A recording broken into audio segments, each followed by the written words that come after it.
dando sequência às palestras e às atividades desta 13ª Fliporto, que é uma realização do Instituto Asa Branca, com curadoria do Dr. Antônio Campos e coordenação do mesmo.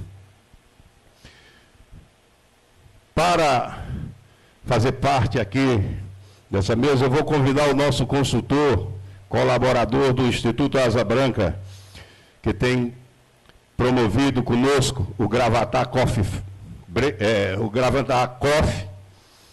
que é o Alan Cavalcante, que ele é barista, apresentador e gestor de projetos em café. Fundador do Malakoff Café, Recife Coffee, ASCAP e Pernambuco Café Show. Responsável pelo programa Conexão Café e Rolê do Barista, com os aplausos de vocês.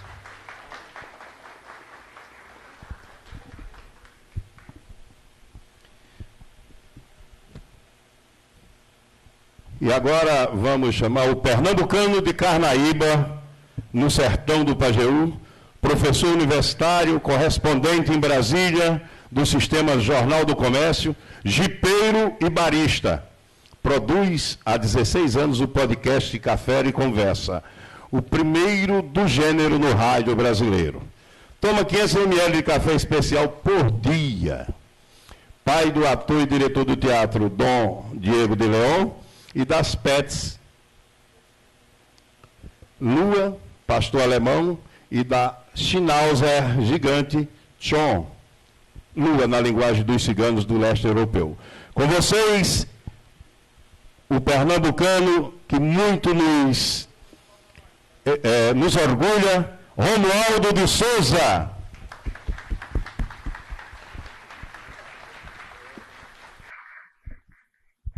Boa tarde, tudo bem? Antes de mais nada, antes de sermos apresentados, eu não começarei essa conversa sem que antes vocês tomem uma xícara de café, porque não faz o maior sentido estarmos aqui sem vocês tomarem uma xícara de café. E aí já aproveito também para fazer o comercial. Aqui está o Instagram do Café e Conversa. Eu acabei de colocar um post.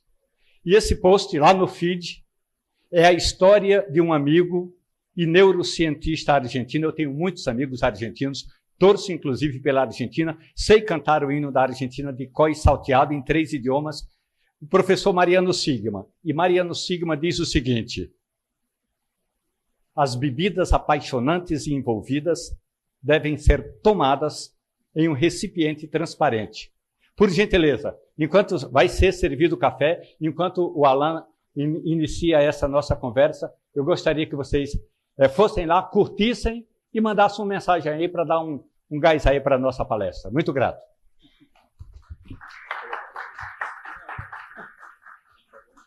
Bom, boa tarde a todos e a todas. Com muita satisfação que o Instituto Asa Branca, co-realizador da Fliporto 2024, traz Romualdo para que a gente possa fazer um bate-papo. E aí vocês já viram que vai ser, quem já conhece as conversas e as palestras de Romualdo sabem da leveza, da descontração, e de fato é um bate-papo. E o café, como um elemento integrador com literatura. Quantos e quantos textos, poesias, livros são produzidos, regados a um bom café, ou produzidos em um café, numa cafeteria. Então, esse momento é bem propício para que a gente possa também fazer essa conversa do café, inclusive do café especial, desse café o café que não é preto, o café que não é amargo, o café que tem acidez, tem doçura. Então, eu vou aqui, com muita honra, trazer Romualdo para que ele fique à vontade, Romualdo, para assumir aqui o palco. A gente, depois da fala, a gente vai fazer algumas provocações e vocês vão ficar à vontade para fazer todas as perguntas e os comentários acerca desse grande papo. Romualdo, seja bem-vindo à Fliporto 2024, o palco é seu. Dia desses, eu cheguei na sala de aula. Tem alguém aqui com menos de 18 anos? Oi, tudo bom, meu amigo? Seja bem-vindo. Aí tinha uns queridos alunos esperando exatamente a xícara de café antes de começarmos a aula. Eu falei assim, meu amigo, você sabe quanto é que custa 1 quilo de café? Ah, professor, você já falou, um café bom deve custar uns 200 contos, ou mais, diria eu. Meu amigo, você sabe quanto é que um professor universitário ganha por hora? Por hora aula? Ah, professor, o senhor já falou, deve ser aí. Então, você sabe onde é que eu moro? Ah, professor, você já falou, você mora a 56 quilômetros da faculdade. Meu amigo, você sabe quantos litros de óleo diesel eu gasto? Ah, professor, imaginando assim, dividindo por 10, isso deve gastar mais ou menos. Então, se eu estou pagando para trabalhar, estou pagando para dar aula, estou pagando até o cafezinho de vocês, não, vamos fazer uma vaquinha, né? Então, nessa conversa de hoje, eu gostaria de agradecer a gentileza de vocês por estarem aqui, o café já está sendo passado. Gostaria, então, que vocês dessem uma repercutida aí, ó. No Instagram do Café Conversa, tem um post que eu acabei de colocar de um neurocientista, Mariano Sigma. Mariano Sigma nasceu na cidade de Buenos Aires, mas é gente boa. E ele diz o seguinte: todas as vezes que você começa a conversar com as pessoas, olhe bem nos olhos delas para ver se você realmente está encantando. Se você não estiver envolvendo, tem alguma coisa errada e não é com elas, é com você. Então, é por isso que vai ser servido o cafezinho agora, porque, no mínimo, ninguém vai dormir nessa nossa conversa de hoje. Porque hoje nós vamos fazer uma viagem que vai do século IX até os dias de hoje. Todo mundo que já ouviu, que já participou de conversas relacionadas ao café, conhece histórias e lendas. As histórias têm mais registro. Bia Vilachan, seja bem-vinda. Muito obrigado pela gentileza. Já as lendas, a gente vai contando, passando de geração para geração, contando um aumento aqui, um detalhe acolá. Os registros são menos. Mas conta a lenda, como diria o escritor Jorge Luis Borges, também da Argentina. Abra um parêntese. Por que eu falo tanto da Argentina? Minha gente, porque eu tenho uma sogra argentina. E se eu não falar bem da Argentina, ela toma, não os bens que a gente tem, porque ainda não herdamos coisa nenhuma, mas ela toma a mulher que eu tenho e eu não posso ficar sem uma mulher argentina para tomar de conta de mim. Logo, eu falo bem da Argentina. Isso é tudo lenda. Então, conta a lenda que certa vez um pastor de cabras, um cara que tomava conta das cabras, estava lá numa região que a gente chamava no passado de Abissínia, que hoje é a Etiópia. E aí as cabras, Cláudia, ficavam elétricas, pululantes. Ei, oi. Você vê, né? Acho que eu vou dar um passo atrás. Quem sabe eu consigo uma xícara de café. Eu só senti o cheiro, gente. Oh, minha Nossa Senhora, diria minha avó Joana Francisca da Conceição dizia o seguinte: se você não sabe pedir, meu filho, você não sabe ganhar. Então, eu acho que eu tenho que aprender o nome da moça. Desculpe, como é seu nome? Moça que está... Dayana. Ô, Dayana, não esqueça de nós não, tá? Mas da próxima vez que você passar por aqui, dê uma perguntada. O senhor não quer mais uma xícara de café? Até porque, segundo contaram aí, eu tomo 500 ml de café por dia. E a pergunta é uma quantidade ideal? Segundo o meu cardiologista, sim, 500 ml é meio litro, minha gente. Mas não é muito, não? É muito. Porque a maioria dos cardiologistas, principalmente aqueles que não gostam de café, eles dizem o seguinte: seria ideal tomar apenas 5 xícaras de café por dia.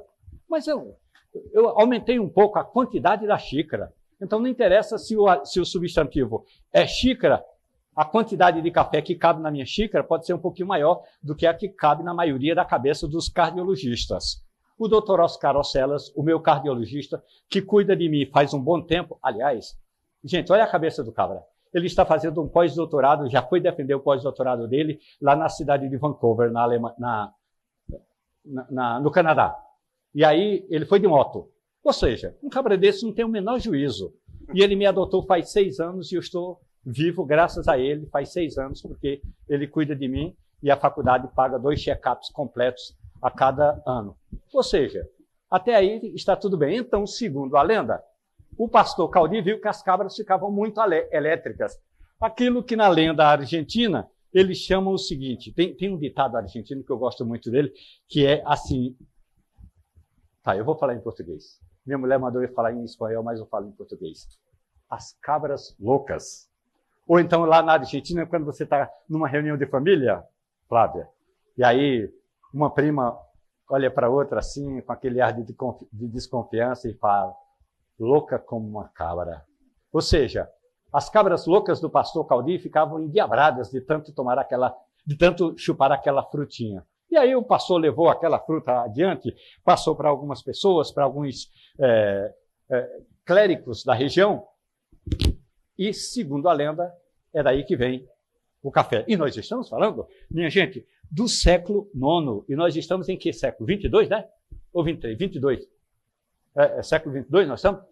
21? Só? Gente, eu estou com cara de século 22 já. Século 21. Cadê o povo de matemática? 9 para 21 dá quanto? 12 séculos se passaram entre aquela revelação e essa xícara de café que nós estamos tomando.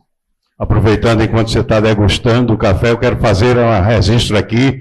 O Instituto se sente muito orgulhoso com a presença a essa palestra do senhor Juscelino Bourbon, do COAR, a quem eu quero que dê os aplausos daqui da plateia.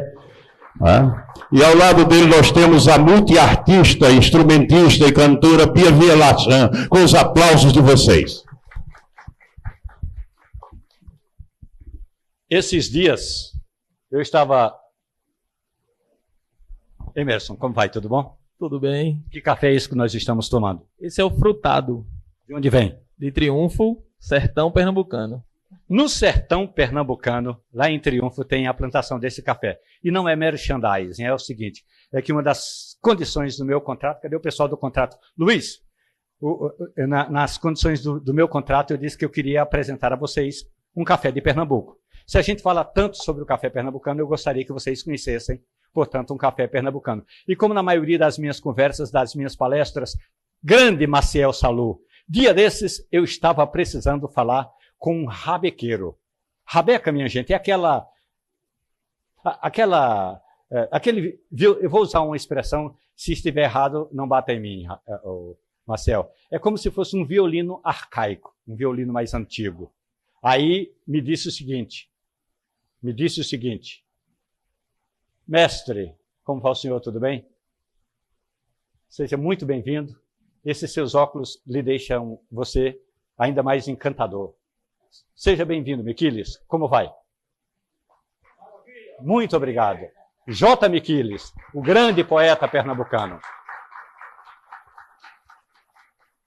E dia desses alguém me perguntou, e aí, como é que é o Diabo Louro do J. Miquiles?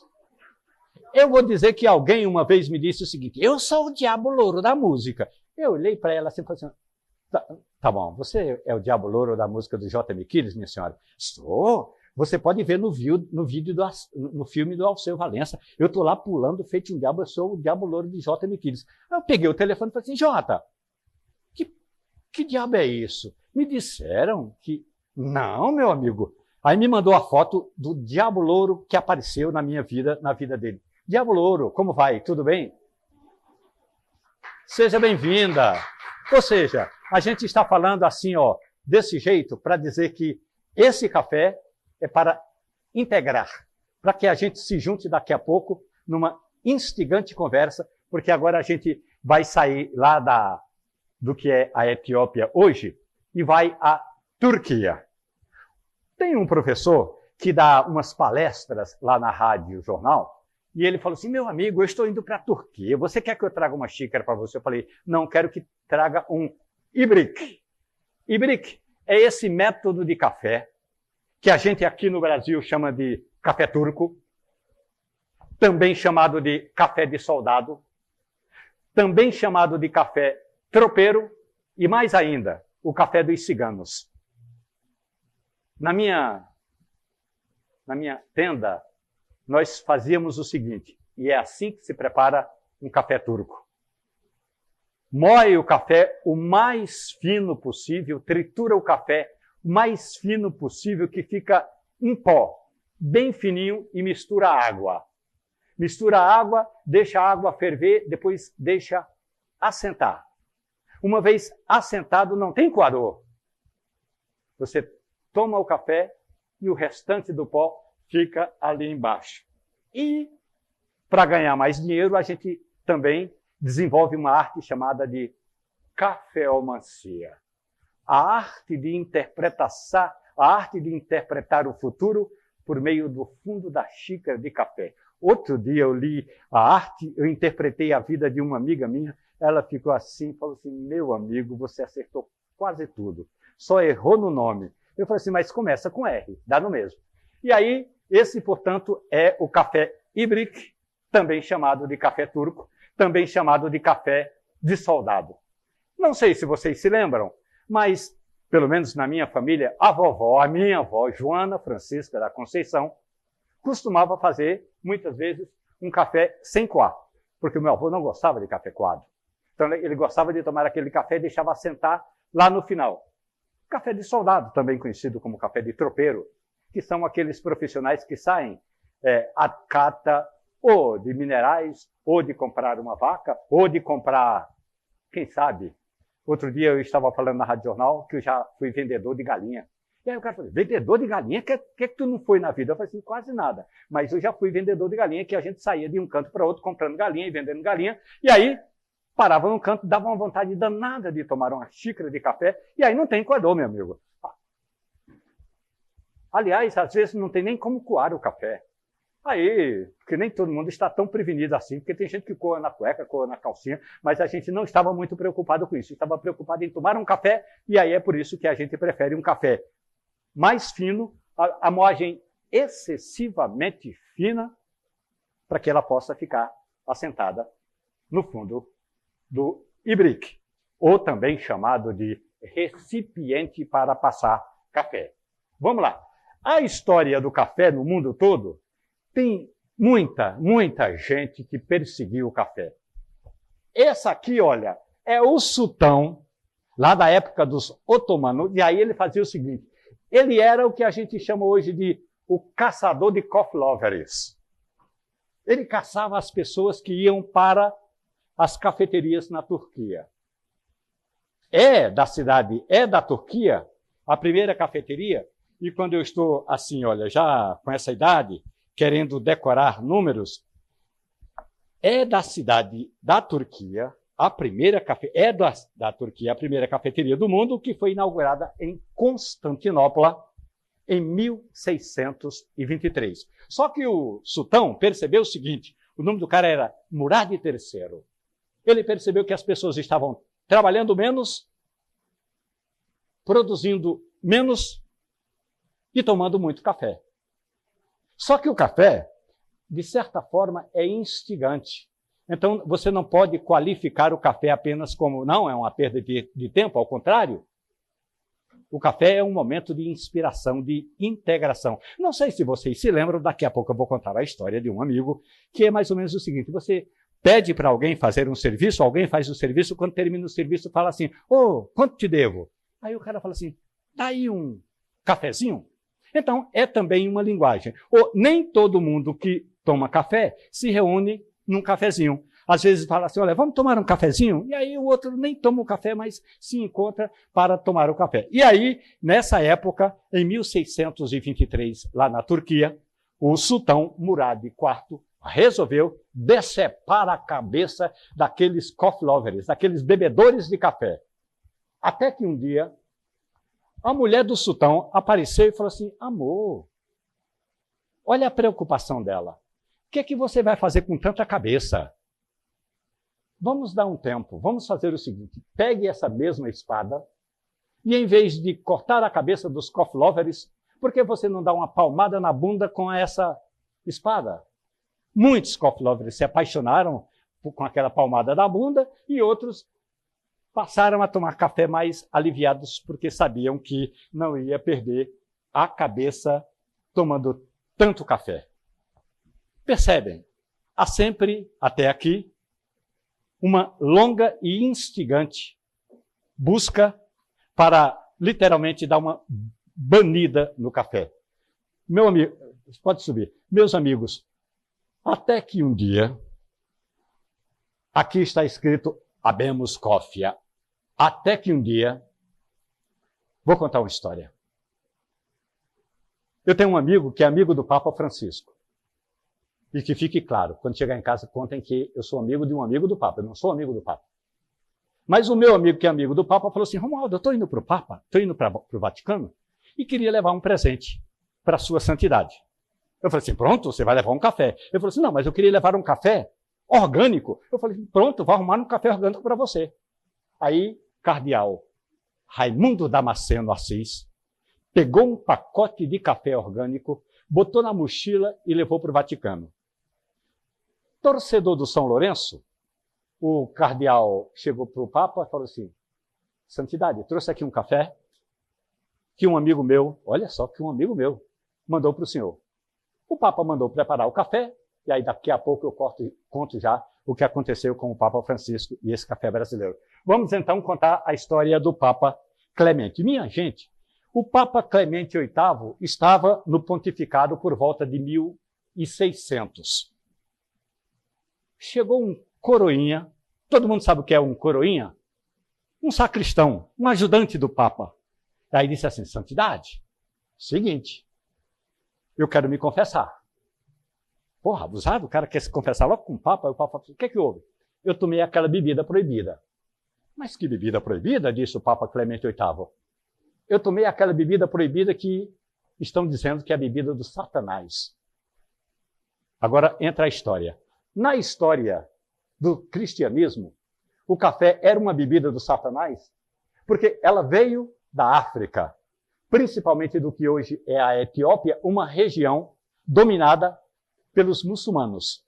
Quem não era católico era adversário, inimigo, logo era a bebida do Satanás. Aí o Papa falou assim: não, se é bebida do Satanás, vamos dar uma analisada, ver se isso realmente é uma bebida do Satanás. Chama a irmã Josefa. Lá vem a irmã Josefa toda quebradinha, falou assim: pois não, santidade, o que o senhor deseja? Passa uma xícara de café para mim. A dona Josefa foi lá, preparou o café, o Papa olhou, cheirou, deu um gole e disse: é de triunfo? A irmã, como? Aí o Papa falou o seguinte, eu vou ler em português porque está em latim. Por Deus, esta bebida de Satanás é tão deliciosa que seria uma lástima deixá-la para o uso exclusivo dos hereges. Vamos burlar o diabo, vamos enganar o Satanás e a partir de hoje essa bebida será abençoada. Foi o primeiro certificado que o café ganhou, foi o certificado do pontificado do Papa Clemente VIII, e está numa bula papal, numa carta papal, bem pequena, mas ele escreveu exatamente isso. Por Deus, esta bebida não pode ficar somente no paladar dos hereges. E aí a bebida passou a ser liberada também no Vaticano, e depois chegou uma carta papal em tudo quanto é igreja católica do mundo, dizendo que o Papa tinha liberado o café, voltando para o Papa Francisco, que é o Papa atual. Aí chegou lá o meu amigo o cardeal Dom Raimundo Damasceno Assis, tomou o café com o Papa, aí o Papa escreveu um bilhetinho, um pouquinho desse tamanho assim. Queridos amigos da Fazenda Santa Luzia, queria agradecer muito o café de vocês. Um abraço de Sua Santidade, o Papa Francisco. Aí Raimundo Damasceno trouxe o bilhetinho do Papa. Como eu não sou da Fazenda, eu falei assim, não, eu vou fazer uma surpresa para esse povo. Fui numa gráfica, gastei metade do meu salário que eu ganho na faculdade e fiz um banner maior do que esse, imprimindo a carta do Papa. E fui lá na Fazenda. Chegamos de madrugadinha, eu contei para o dono da Fazenda, claro. Chegamos de madrugadinha, a peãozada foi chegando, aquele povo lá todo tomando café. Aí o dono da Fazenda falou assim, meus amigos, o meu amigo Romualdo veio de Brasília só para trazer uma mensagem para vocês. Aí quando eu contei essa história, que estiquei o banner, ai minha gente, Os cabras se deliciaram com a história. Você pode imaginar, mesmo que você não goste do Papa e não precisa gostar, e aqui não é aula de religião, mas mesmo que você não goste do Papa, mas receber uma carta do Papa elogiando o seu café, porra, dá uma sacudida danada na vida deles. Nunca mais eu comprei café, porque vez ou outra eles mandam um pacote de café para mim lá em casa. E aí, vamos falar de uma outra lenda, que eu gosto muito dessa lenda, que ela ocorre justamente em 1650, em Londres. As mulheres, meu amigo, se juntaram em Londres. E o senhor pode imaginar, como é seu nome, amigo? Ricardo. Como vai, Ricardo? Tudo bem? Ricardo, você pode imaginar o que acontece quando um grupo de mulheres se reúne. E elas se reuniram, e elas fizeram esse manifesto em 1650. Aqui eu abrandei, mas está dizendo mais ou menos o seguinte: os nossos homens estão fraquejando. Os nossos homens não estão dando conta do recado. Os nossos homens estão se afrancesando. Os nossos homens não nos procuram mais. Vamos fechar essas cafeterias daqui, vamos proibir a venda de café, porque os nossos homens não estão dando no couro. Ou seja, 1650, um manifesto que foi preciso a ciência chegar e falar assim: minha senhora, crê juízo. Pode ser que esteja acontecendo algum outro problema. Problema de cor, quem sabe? Problema de cor no sentido de remedinho. Problema de saúde, problema mental. Mas não tem nada a ver com café, porque pode perguntar, Ricardo. Não sei você, mas você toma quantas xícaras de café?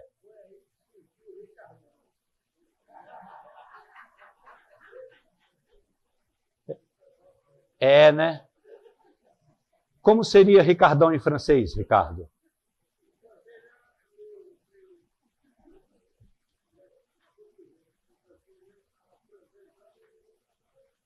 Aprovada a petição, o parlamento interveio e disse: minha gente, vamos caçar o que fazer, porque café não atrapalha a potência sexual de ninguém. Vamos continuar fazendo o trabalho de vocês, conquistar os homens de vocês, e a bebida vai continuar sendo liberada nesta cidade. E foi assim liberado. E é por isso que a gente precisa de um reinado. Porque o rei... gente, o rei vai lá e bate o pau na mesa e diz que está decidido e acabou. Outro ponto, da mesma forma, bem importante nessa viagem que nós estamos fazendo pelo mundo do café. E aqui tem outra história maravilhosa. Antes disso, daqui a pouco, nós vamos fazer uma viagem pelo mundo maravilhoso do Rally dos Sertões. Eu fui contratado pelo Sistema Jornal do Comércio para cobrir o Rally dos Sertões. Aliás, verdade seja dita, eu sou um pau de rato, ou seja, eu sou um fracote do ponto de vista de salário, porque eu só trabalho em coisa que não dá dinheiro. Sou professor, não dá dinheiro.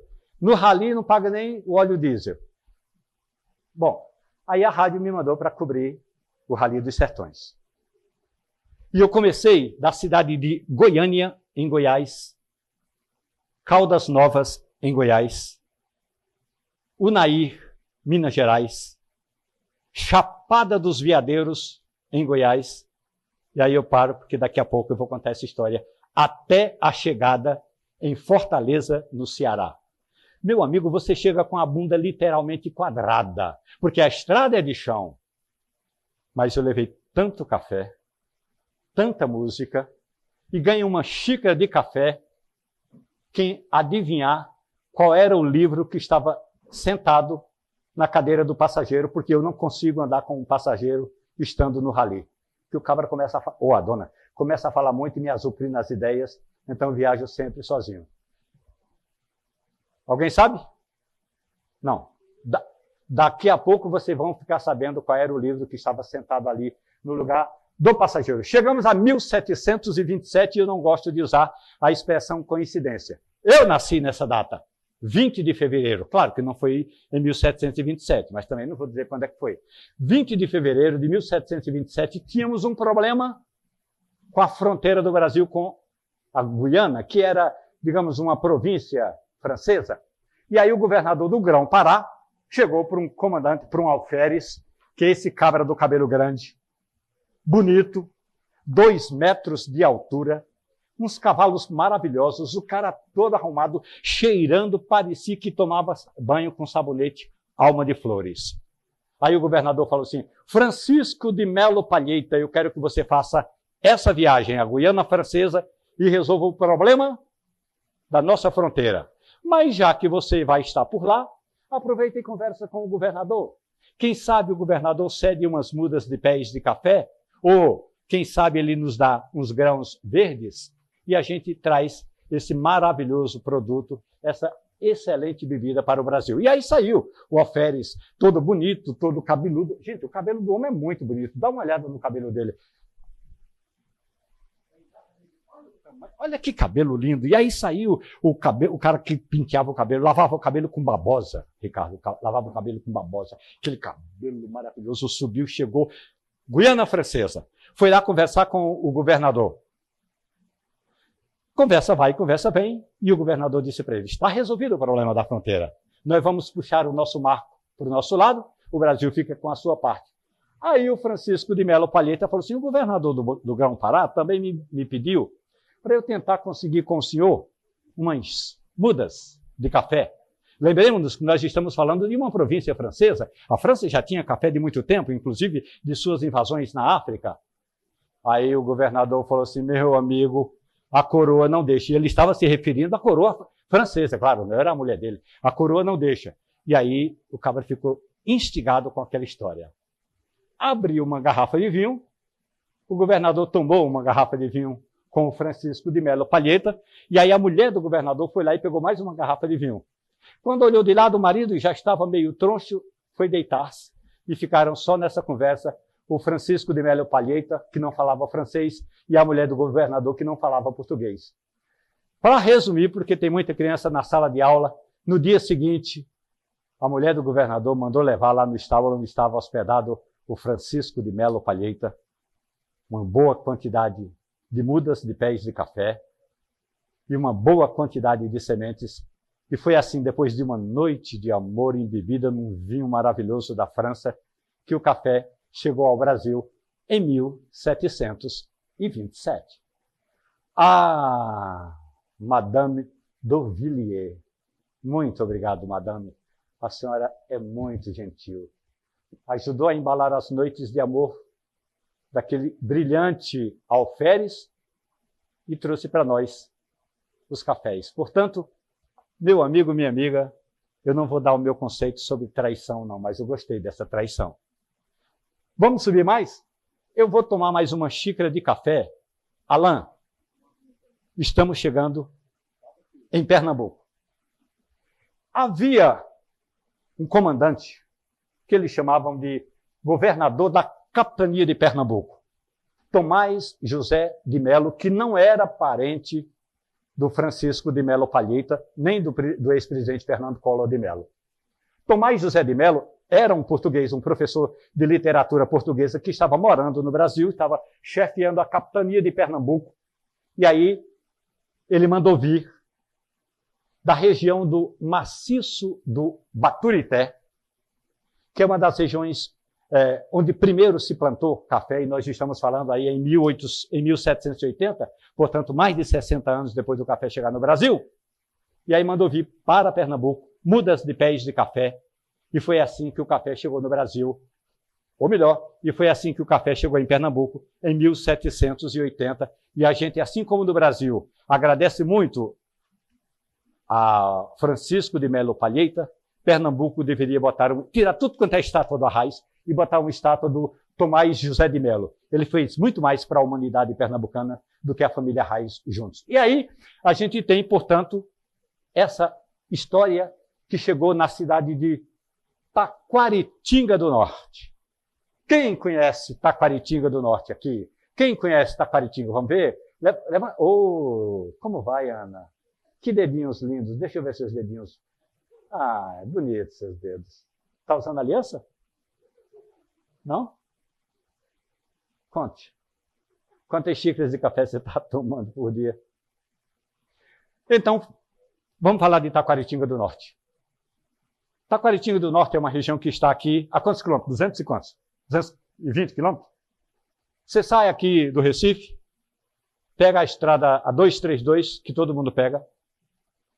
Depois de Caruaru, dobra à direita, pega a 140 ou 110. 110. Não, não é 110. 104, muito obrigado. Pega a 104 e vai a Taquaritinga do Norte. Uma cidade fria, fria no sentido de temperatura. Uma cidade fria, alta, mais de 800 metros de altitude. E é de lá que a gente tem, possivelmente, uma das mais antigas produções de café do Brasil, que produz essa variedade do café típica. É uma primeira ou a principal variedade do café antes dele ir descendo para a Bahia, Rio de Janeiro, Minas, não necessariamente nessa ordem, Minas, Rio de Janeiro, São Paulo e até o norte pioneiro do Paraná. Portanto, Taquaritinga do Norte. Até que um dia, 9 vereadores me deram o título de cidadão honorário de Taquaritinga. Então, lá em casa, minha gente, tem mastros. Ah, mas o mastro tem esse significado. Então, nem preocupado, nem com o significado, nem com o significando. Tem lá o mastro para a bandeira do Brasil, o mastro para a bandeira da Argentina e o mastro para a bandeira de Taquaritinga do Norte. E sempre que é necessário, eu hasteio as bandeiras e sei até cantar o hino de Taquaritinga do Norte, mas eu prefiro cantar o hino do Brasil. Mas eu gosto muito de Taquaritinga.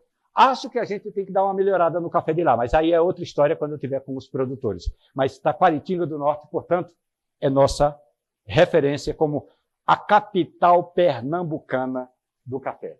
Mete bala. Aí está a foto da capital pernambucana do café. Não sei porque o povo gosta de botar muito foto de igreja, mas é porque eu também já tinha botado uma foto dos pés de café. É que nessa praça aí, que tem um nome esquisito que eu não consegui decorar até hoje, eu não consegui decorar até hoje, mas nessa praça aí, todo ano a prefeitura faz uma festa que diz que é o Festival do Café. Coisa nenhuma. A festa que eles fazem lá, uma boa animação, e a ideia é resgatar a praça, porque diz o poeta que a gente precisa resgatar a praça para que ela sirva para nós, viu, Flávia? É como lugar de referência, Amaury, de referência para a gente comemorar as nossas festas, que é a festa do café, e é por isso que Taquaritinga do Norte é a capital pernambucana do café.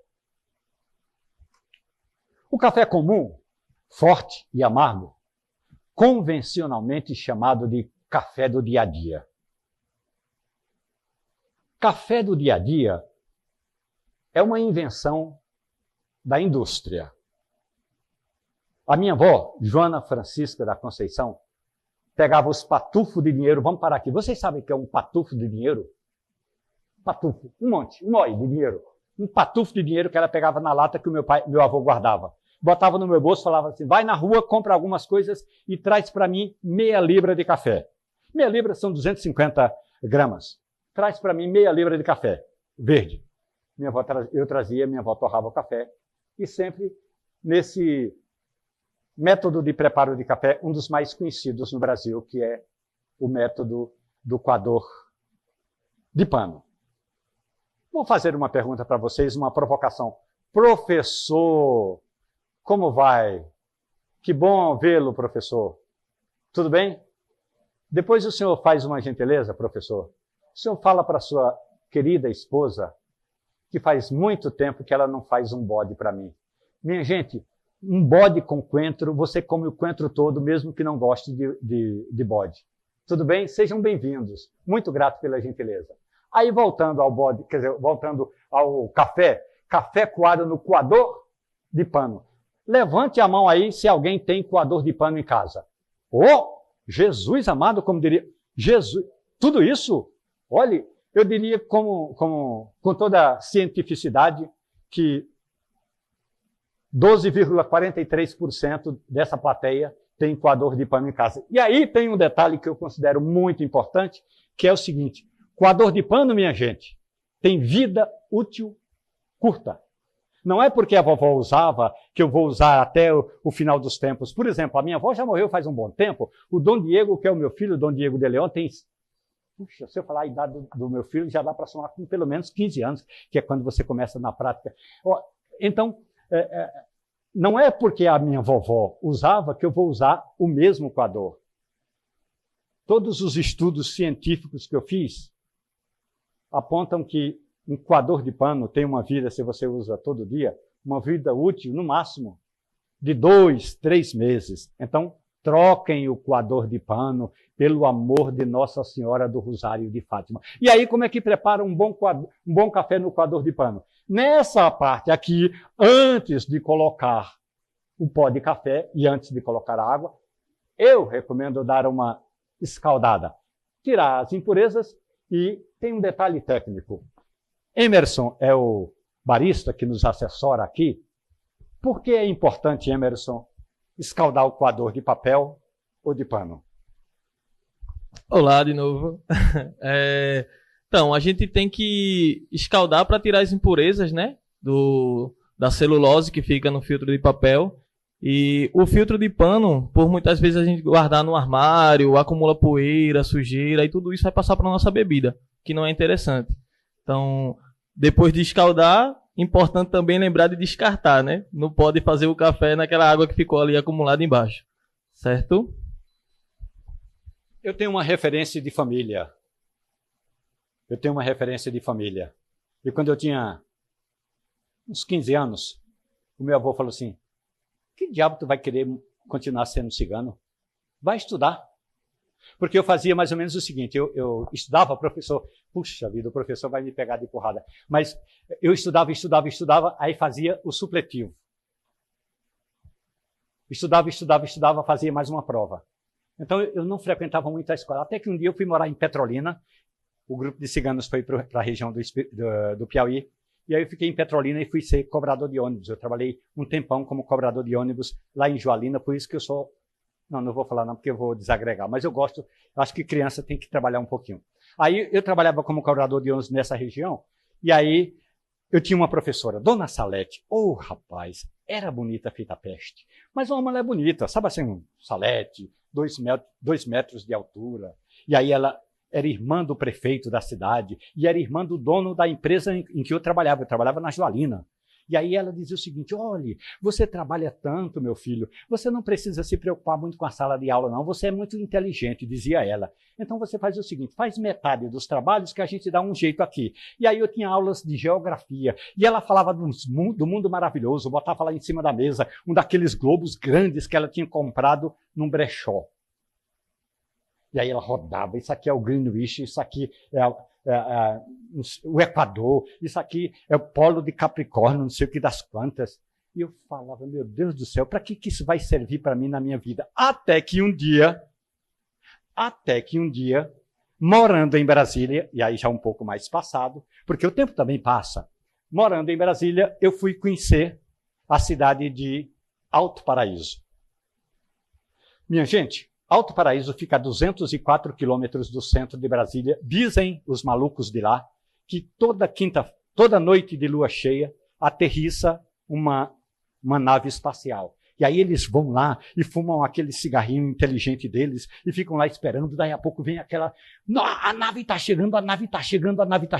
E ela chegava assim, pá, naquele sentido, passava direto. Era exatamente cortando a linha do Paralelo 14.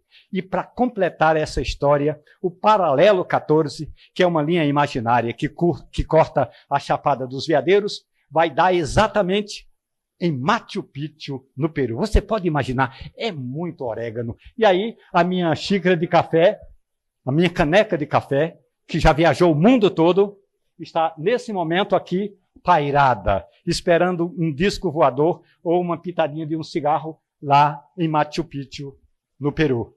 E aí, por que o Paralelo 14 é importante? Porque daqui a pouco eu vou contar uma história sobre o Paralelo 14 e vocês vão ficar encantados. Pausa. Tá tudo bem? Estamos indo bem? Querem mais café? Quem não tomou café aqui?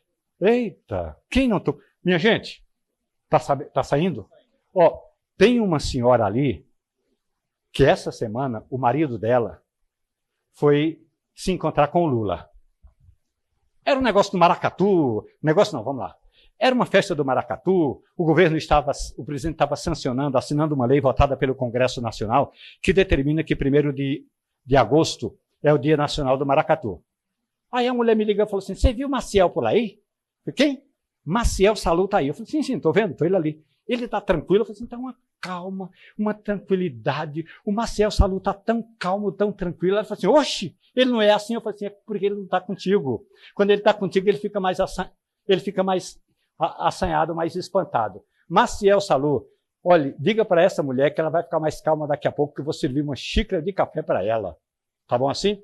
Então, voltando para a nossa história do Paralelo 14, possamos ir no próximo passo. Vejam como as mulheres são importantes. Aliás, eu acho que as mulheres são importantes em tudo quanto é ramo de atividade. Quando dizia assim, a primeira delegada que botou uma pistola na cintura, grande Cláudia Molina. Já pensou uma delegada? Minha Nossa Senhora. Aí tem a primeira que foi piloto de rally, a primeira que foi para o espaço no sentido da NASA, por favor. Então temos que agradecer assim de todo o coração a dona Melita Bentes. Melita Bentes morava numa região ali, pertinho da Baviera, cansada, dizia ela, de fazer café, de lavar o coador, de ter que renovar o coador, porque ela já tinha assistido uma palestra minha lá quando é que a dona Belisa era, meu Deus, aqui, em 1908. Aí ela, cansada de tudo aquilo, ela falou assim, vamos inventar um método diferente. E aí ela criou esse coador de papel. Não com toda essa perfeição, que daqui a pouco a gente vai falar de perfeição de papel. Mas, olha, as mãos estão limpas, mais ou menos parecido com esse, só que não é de 60 graus, como este. Não é, doutora? 60 graus? Não é de 60 graus como esse, mas é aquele que com um bom tempo passou a ser chamado de coador Melita. Então, graças a dona Melita Bentes, nós temos o coador de papel. E aí tem um detalhe.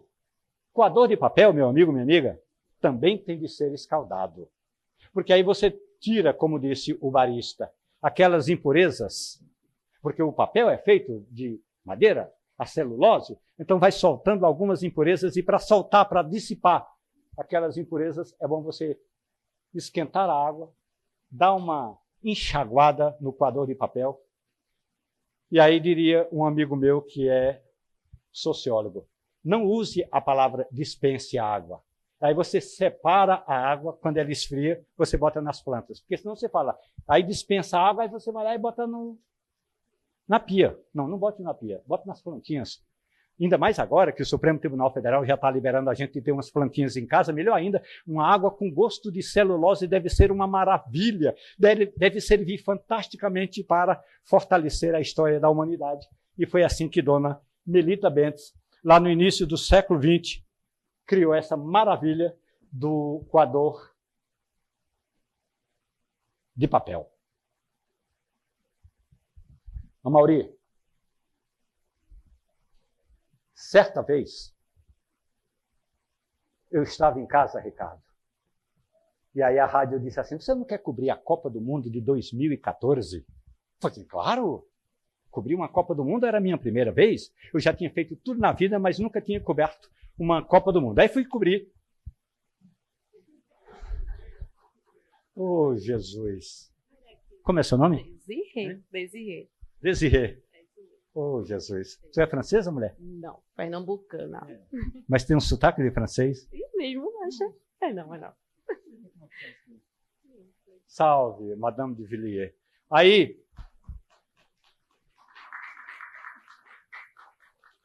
rapaz, eu perdi o fio da meada. Assim, aí eu estava cobrindo a Copa do Mundo 2014, sentou-se ao lado da minha bancada um pessoal, uns chinocas, um pessoal de uma TV da China. Conversa vai, conversa bem. Claro que eu não falo chinês, né? Ele falava português. E aí eu falei o seguinte, ô China, você está voltando para a China, por que você não leva aquela... Dá para voltar aí onde tinha aquela caneca do café? Dá para você levar essa minha caneca lá para a China e tirar umas fotos? Eu falei assim, claro. Aí você anda lá na China, tira umas fotos, me manda as fotos e fica com a caneca para você. E o Chinoca desapareceu. 2014, julho, aquela confusão toda, nunca mais o China deu notícia. Até que um dia, uma colega minha que trabalhava, ela foi mandada embora agora, mas trabalhava na Globo News, falou assim, Romulo, dizia ela, Romulo, eu estou indo na China tirar um período sabático de 3 meses.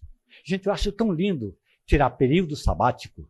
É muito, sabe? Se eu tivesse dinheiro, eu fazia período sabático todo o tempo. Mas eu estou igual a PEC da Erika Hilton. Eu estou nos 6x1 e olhe lá. Aí, sim, mas é o jeito, né? Ana Paula, os meus cachês precisam subir de valor, tá?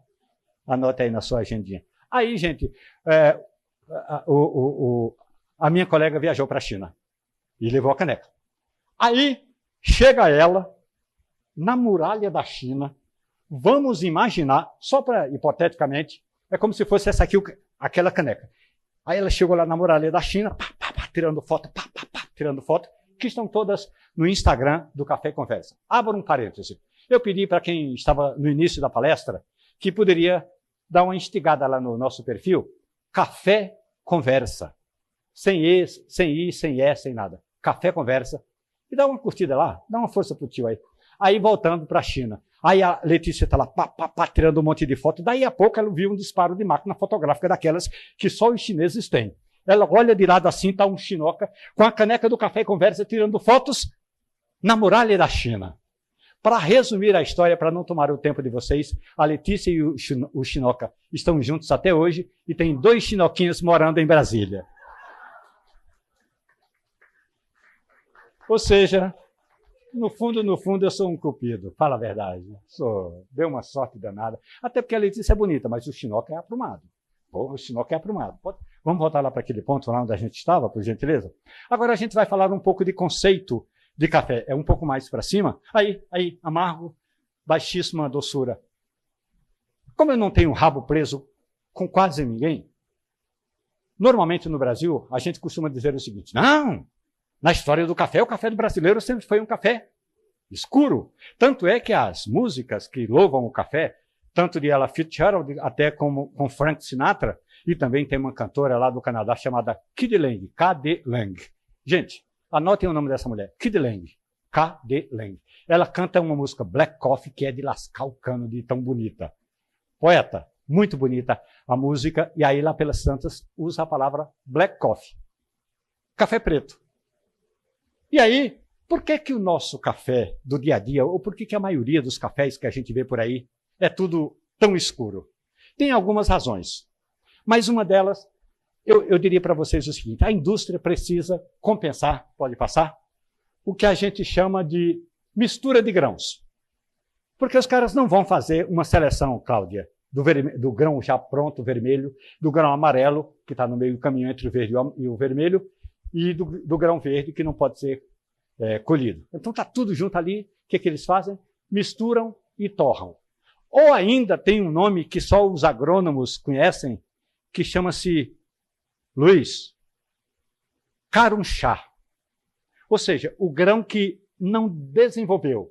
É como se fosse mais ou menos esse aqui. Percebem que esse grão aqui está mais um pouco perfeito, mas esse tem uma certa imperfeição. Pode voltar mais uma, por gentileza?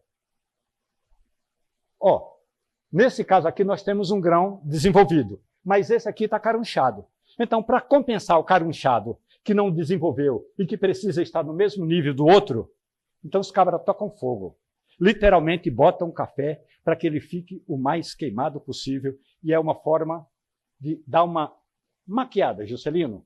O café maquiado. E não é o macchiato dos italianos, é o maquiado. Sabe aquela coisa assim? Por isso que a titia diz o seguinte, não, mas uma porra...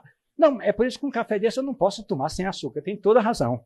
Não dá para tomar sem açúcar. Aliás, não dá para tomar um café desse.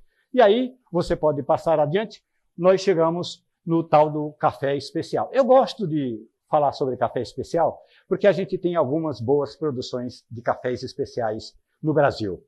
Só que boa parte da indústria ainda está naquela fase intermediária entre o café do dia a dia, o café preto, e o café especial. Aí eles deram um rótulo de Café gourmet. Eu, particularmente, e aceito a opinião divergente desde que não seja agora, eu, particularmente, gosto de usar o conceito seguinte. Café gourmet é igual você tunar um carro. Alguém conhece esse verbo? Tunar um carro, tunar um veículo? Tunar é o seguinte, vamos imaginar, você tem um Passat lascado, furido, daqueles que quase não anda. E aí você vai e troca, bota as rodas de um Gol.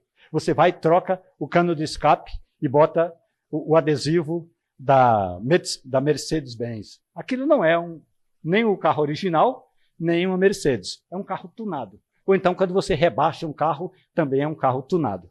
Então, para mim, café, quando dizem que é café gourmet, é que os caras dão uma tunada no café. Nem tem coragem de dizer que é um café especial, porque não é, e também acha que não deve ser vendido como um café do dia a dia. Eu, particularmente, gosto de dizer assim, se você chega numa gôndola do supermercado, dá uma olhada no café, dá uma olhada na origem do café. Não é propaganda, não ganho dinheiro com propaganda. Mas boa parte dos cafés do Brasil tem, ou deveria ter, uma informação assim, com um QR Code. Sabe, você vai lá, aponta o seu QR Code, você encontra fotos da fazenda, você encontra informações sobre o grão, como o café é produzido, como o café chega até a sua xícara. Por isso, eu acredito que nós estamos... Quanto tempo nós temos, Alain, ainda?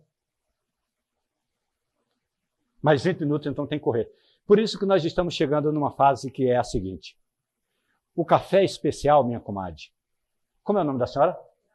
Graça. Graça. Tudo bem? Que graça? Graça é o seguinte, o café especial é um caminho sem volta. Agora, se a senhora tem herança, separe parte da herança para pagar o tributo que o governo vai querer criar daqui a alguns dias, porque querem tributar até as nossas heranças. Porra, a gente ganha uma herança e o cara está querendo tributar, vai para o inferno. Então, faça o seguinte, separe uma parte do dinheiro da herança para a senhora comprar café especial, porque tem o seu valor significativo e tem um custo alto. Mas um custo alto porque a gente só tem como referência aquela porra daquele café do dia a dia, que até de graça é caro. É isso, até de graça é caro.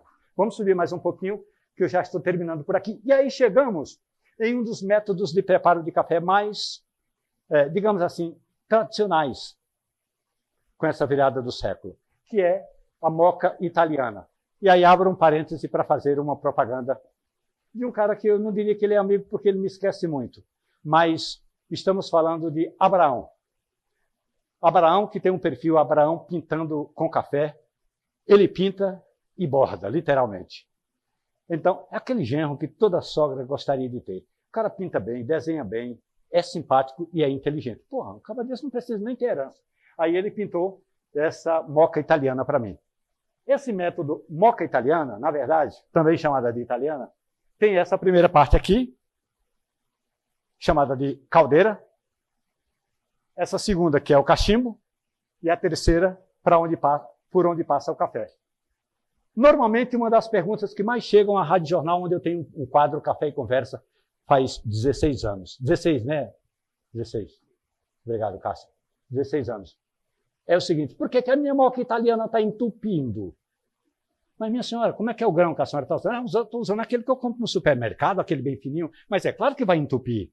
A senhora pode dar uma olhada que tem o cachimbo, que é a parte que fica exatamente aqui onde a senhora bota o pó de café, que ali tem uma telinha. Então, aquela tela tem uns furos. Se a senhora botar um café muito fino, vai entupir.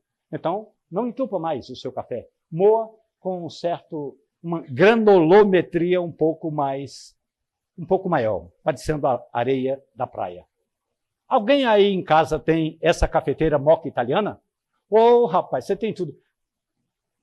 Fala, o procurador lá da Justiça, não sei das quantas, da cidade do Paulista. Você não é procurador? Você não é procurador, não? O que você é? Gestor do Instituto. Cara, o cara que é gestor é mais que procurador, ele fica procurando dinheiro para fortalecer o Instituto lá. Então, temos um microfone aí? Então, a moca italiana tem um segredo. Lá no Instagram do Café e Conversa, eu botei, essa primeira parte aqui é a caldeira. Percebam que aqui, à esquerda, tem uma válvula. Minha senhora, isso é igual uma válvula de panela de pressão. Se a senhora não limpar muito, esse negócio vai estourar. Então, é recomendável ter uma chavinha ou um alicate para desparafusar essa válvula e limpá-la toda vez que a senhora usar o seu café. Viu, dona Maria? Como é que é o nome da senhora? Rejane. Rejane. Tudo bem, Rejane? Seja bem-vinda. Então, toda vez a senhora vai fazer o seguinte, Rejane. Vai desparafusar, vai limpar e depois botar a válvula no lugar. Toda vez, porque senão eles podem entupir e vai explodir a sua cozinha lá. Vai levar a cozinha com a senhora junto. E eu preciso da senhora nas próximas palestras. Já pensou se a senhora não estiver aqui? Eu estou lascado. Outra dica é a seguinte, Rejane. A primeira, aqui, ó. A parte da água que não pode ultrapassar essa válvula, não é, Rejane? Eu recomendo sempre botar uma água já morna, no mínimo morna, para demorar menos tempo de contato da água quente com o pó. E no final, um segredo, e eu não vou cobrar por esse segredo hoje. Oh, Jesus, como é seu nome? Desirê. Muito obrigado. Que é o seguinte, ó, essa parte aqui ela abre, certo? E é para onde vai o café. Eu recomendo toda vez que você for passar um café, antes de passar o café na sua moca italiana, Luiz Augusto, preste atenção. Coloque uma colher de água gelada aqui. Porque aí entra um fenômeno químico, que é o tal do choque térmico. A água, o café quente, quando bate no alumínio lá em cima, vai extrair muita coisa do seu amargo. Então, quando se bater numa água gelada, o choque térmico dá uma reduzida no amargor. E de amargo basta a vida dos poetas. Vamos adiante? Ai, moedor. Moedor. O grande segredo do café é o moedor. Agora, gente, esse moedor aqui chama-se, não é propaganda, tá bom? Chama-se Comandante. Ele é fabricado na Alemanha. É a Land Rover dos moedores. Vem aqui uma regulagem, você regula o seu café, e eu sempre digo o seguinte, café bom tem de ser moído na hora. Não comprem mais café moído. Comprem sempre em grão. Pô, mas eu não tenho moedor em casa. Eu ainda não pude comprar um desses moedores que você ganhou de presente, que custa quase 3.000 euros. Não tem problema. A senhora faz o seguinte, moa, triture o seu café no liquidificador. Se você coloca, não é, Ana Paula? Essa, gente, posso contar? Vou contar. A gente estava numa festa na casa de um amigo em comum. Aí o Alexandre preparou lá o café dele e estava sem moedor. O que é que eu fiz? Botei o grão no liquidificador, triturei por 1 minuto e estava pronto para ser coado. Portanto, o moedor também dá conta do recado, pelo menos enquanto você não arruma 3.000 euros para comprar um moedor deles. Mas tem moedores mais baratos, não tem problema. Mas eu sempre recomendo, viu, J. Miquilis, eu sempre recomendo ter um moedor em casa para você tomar um café saudável, fresquinho, assim como você, bem fresquinho. Vale a pena, recomendo. Sobe. Aí tem vários outros métodos de preparo de café. E é claro que eu ia botar uma foto minha gente. Você não acha que eu me tornei quase isso que sou sem fazer propaganda de mim mesmo? Então, isso aqui eu estou numa cafeteria, passando um café. Tem uma artista daqui do Recife, que ela não fez ainda a parte dela, mas eu já fiz a minha. Ela diz assim, joga um Pix para amanhã. Ela ainda não fez o inverso, ela não botou o Pix na minha conta. Mas ela foi um dia lá numa cafeteria, e aí eu preparei um café para ela, que é exatamente essa foto tirada pelo marido dela, claro, tirada pelo marido dela, e eu passando um café na Aeropress. Esse método de preparo, Bia Vilaciano, como é o nome da música? Hã? Eu estou sabendo. Pix para amanhã, portanto, a propaganda que a gente está fazendo agora. Aí, para terminar já, eu gosto desse método de preparo de café, porque é fácil, prático, e você carrega ele para onde for. Chama-se... A foto é do Amaury, mas eu não botei o crédito da foto porque ele usou o meu smartphone.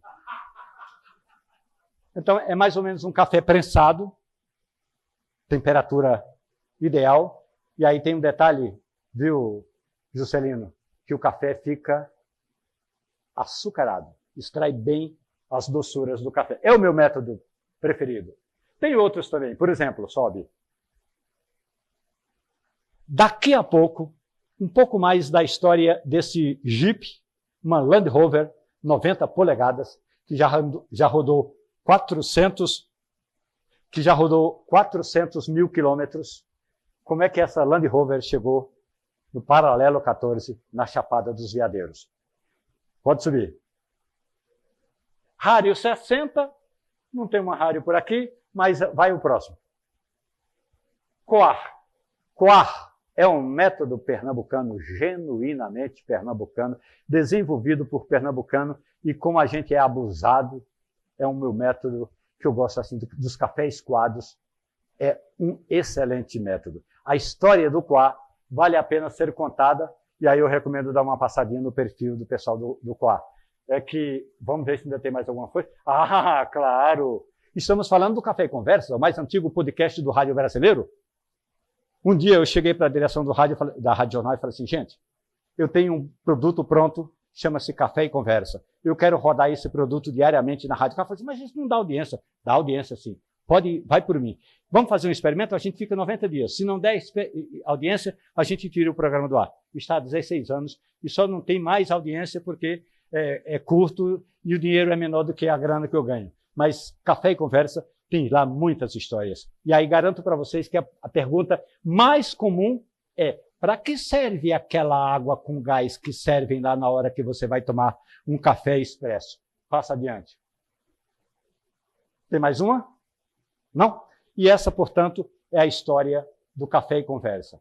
Esse produto que eu tenho, como eu disse, um carinho muito especial, e eu espero que vocês aproveitem, se deliciem, e nós ainda temos 5 minutos para uma pergunta?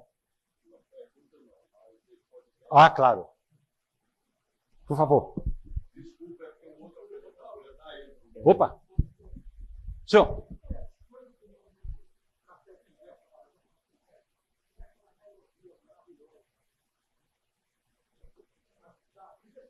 J. Miquiles está falando da trilha sonora do BG que tem no Café e Conversa, que chama-se Take Five.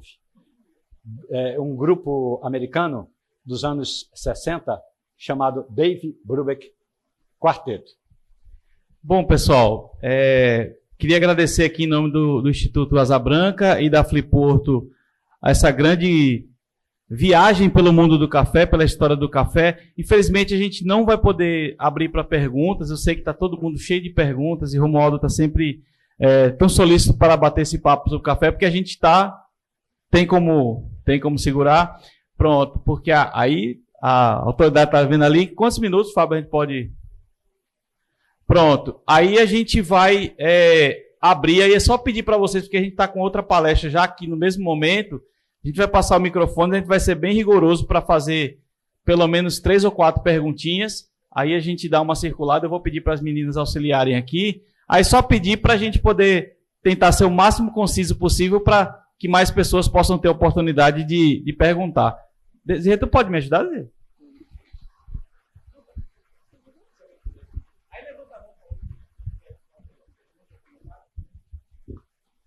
A gente ganhou, pediu 10 minutos e vocês não querem saber nada? Boa tarde. Queria algum comentário a respeito das diferentes variedades de café, o quanto ela influencia no sabor da bebida. Vamos falar o seguinte, nós temos 2 tipos de café no Brasil, o Arábica e o Conilon. Eu conheço mais o Arábica. O Conilon é mais resistente às pragas. O Arábica é mais sensível. O Arábica tem uma variedade que pode chegar até a 80, 100 tipos de cafés. Por exemplo, nós estamos tomando, qual é esse aqui? Catuai. Catuai vermelho. Catuai vermelho, tem catuai amarelo. O meu predileto é um bourbon vermelho. Depende muito da região, da forma como o café foi selecionado. Tem um café, meu amigo, como é seu nome? Edson. Então, tem um café que eu tomo muito que é lá da região do Cerrado de Minas Gerais. É um café porque naquela região, 2 milhões de anos atrás, teve uma incidência de vulcão. Então, o solo é vulcânico. É como se você estivesse tomando uma xícara de café, mascando a cabeça de um fósforo. Que café maravilhoso, só que cuidado, pode pegar fogo. Mas é gostoso, Edson. Miquiles. Eu já havia contado essa pequena história aqui, Romualdo, mas eu quero contar novamente aqui para você. Tinha um cidadão na casa dele, na hora de tomar o café, ele costumava, no final, mexer a xícara para misturar o açúcar no fundo da xícara. Aí disseram, ó, não faça isso, isso é feio. Você vai tomar café na casa dos outros, vai passar por vergonha. Aí um dia ele foi tomar café na casa dos amigos, toda a família na mesa. Aí na hora que ele terminou de fazer, ele se lembrou, ele disse, e agora? Aí olhou assim e fez, todos vocês são da família. Portanto, a pergunta mais específica é: café com açúcar pode? Olha, eu acho que pode, depende muito do gosto do paladar. Agora, eu recomendo ir tirando o açúcar aos poucos, até porque café com açúcar é outra bebida. Mas nisso aí, eu sou mais radical do que muita gente. Mas respeito as opiniões divergentes, desde que não seja a minha. Ana Paula. Romualdo, qual a intenção da água com gás na hora de servir o café? Olha, eu particularmente uso a água com gás para, como dizem os especialistas, os coffee lovers, para abrir o paladar, preparar as papilas gustativas, para que o paladar fique preparado para tomar o café. Agora também, em geral, se eu não conhecer o café, eu deixo um pouquinho da água para o final, porque pode ser tomado antes para preparar o paladar, mas pode ser usado depois para você esquecer aquele café ruim. Oi? Boa tarde. Oi, boa tarde. O que Diga seu nome. Michele. Michele. Prazer estar aqui nesse evento. Imagina. O que você acha do método da prensa francesa? E aí, sabendo da história da França, né, já teve aí uma relação também.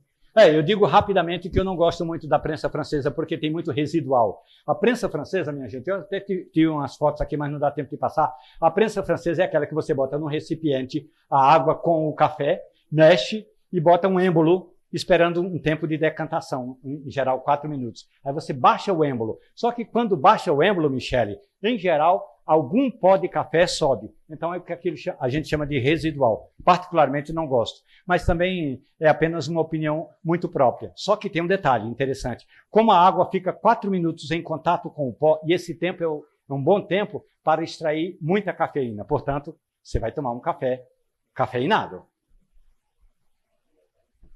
Oi. Oi. Aqui. Opa. Hoje a gente teve a honra de tomar um café no hotel servido pelo senhor. Sim. Só que quando o senhor serviu, eu achei que era um chafé. Porque ele era não era preto, como a gente está acostumado a tomar aquele café na casa de vovó. Se o café não for preto, não é bom. Então o café que o senhor serviu hoje, ele é meio mais para um marronzado. Então, na verdade, o café preto é um mito. O grande mito, mais que a cor do café, é que o setor hoteleiro do Brasil é preguiçoso feito a peste. Você não consegue achar um café bom em nenhum hotel. E olha que eu me hospedo em muitos hotéis. É tudo café muito ruim, às vezes uma variedade é muito grande. Até em Taquaritinga do Norte, que é a capital pernambucana do café, você chega no hotel. Você quer para eu beber. Não no copinho, mas para você mostrar no contraluz a questão da coloração, né? Ele é mais claro e todos esses que vocês estão tomando, ele tem essa coloração. Então, assim, a coloração do café não define a intensidade, né? O que vai definir é o tipo da torra e a qualidade do café. Aí só para quem não viu que vocês estão com um copinho opaco, normalmente a gente faz no recipiente transparente exatamente para ter essa experiência sensorial, visual, aroma e o sabor. Hã? Desculpe, não entendi. Vou estar na frente da luz. Ô, Luiz, vamos achar uma luz já. Fábio, tranquilo então? Mais uma pergunta? Romualdo. Oi. Rio do Feitosa aqui. Fala, Rio. Daqui atrás. Estou vendo. Pronto.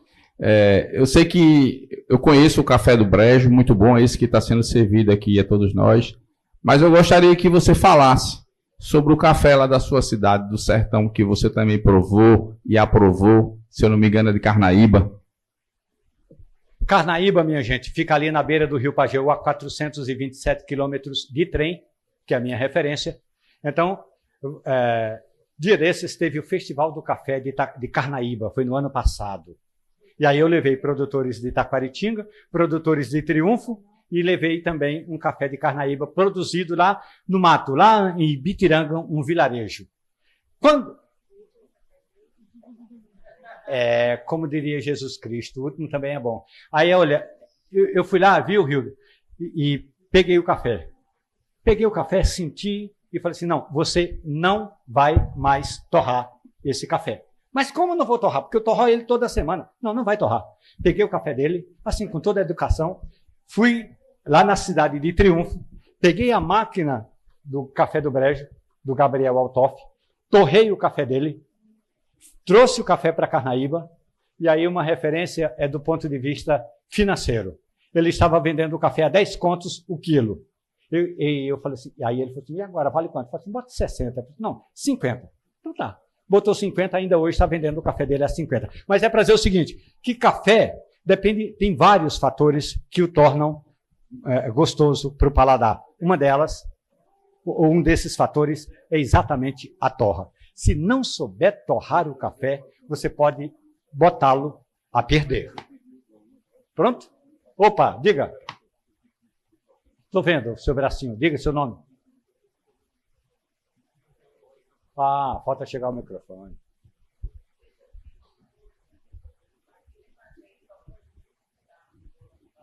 A pergunta da Flávia aqui, qual é o livro que estava no banco do passageiro quando eu fiz essa viagem aqui na Chapada dos Veadeiros ou no Rally dos Sertões?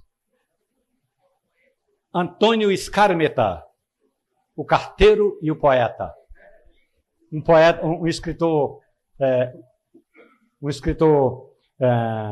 chileno que escreveu a história de um carteiro que foi contratado exclusivamente para levar todo dia da cidade Puerto de San Antônio até onde morava Pablo Neruda, a correspondência de Neruda, e é uma grande amizade que se forma do carteiro e o poeta. Antônio Scarmeta, O Carteiro e o Poeta. Também tem o filme Il Postino, ou O Carteiro. Diga, a última pergunta. Não mais? Tem alguma? Porque a gente realmente está com... Claro. Tem alguma? A última? Acho que não. Aí, de fato, queria agradecer, Romualdo, a sua presença, esse papo maravilhoso nessa viagem da história do café, em nome do Instituto Asa Branca, da Fliporto 2024.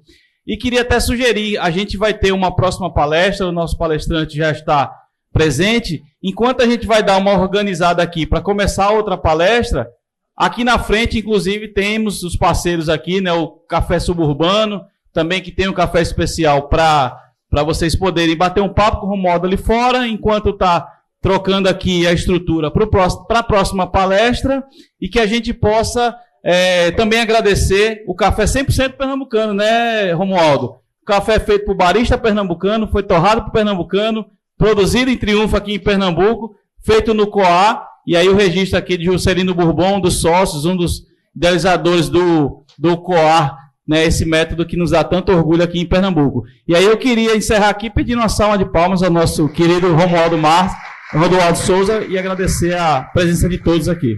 A minha avó, Joana Francisca da Conceição, ela dizia o seguinte: meu filho, tenha sempre na cabeça um chapéu, porque quando você encontrar uma pessoa marcante, instigante, que seja boa na sua vida, que lhe represente, você tira o chapéu e agradece. Muito obrigado. Pessoal, só fazendo uma correção, eu vou chamar aqui o presidente Zé Maria, que a gente vai fazer uma inversão aqui no horário, e queria pedir rapidamente a atenção de todos. Minha gente, já boa noite.